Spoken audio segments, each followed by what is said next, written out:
Tim Polda Sumsel melaksanakan monitoring dan asistensi Polsek Harkamtibmas terhadap Polsek Karangjaya di Kabupaten Musirawas Utara atau Muratara.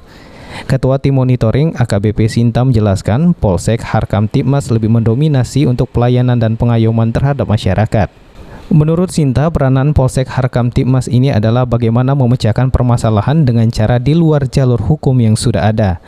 Bila ada permasalahan yang tidak terlalu berat, dapat diselesaikan secara hukum adat yang berlaku di daerah tersebut. Dengan direktif Kapolri, mereka tetap menerima laporan pengaduan, kemudian melakukan serangkaian tindakan PPDKP, kemudian melakukan kegiatan penyelidikan, dalam hal ini olah TKP, observasi, mengambil keterangan saksi, kemudian melakukan gelar perkara, kemudian menentukan kalau memang kasus ini tindak pidana atau ini, maka apakah akan diteruskan ke Polres. Inilah untuk penerusannya dilakukan di Polres.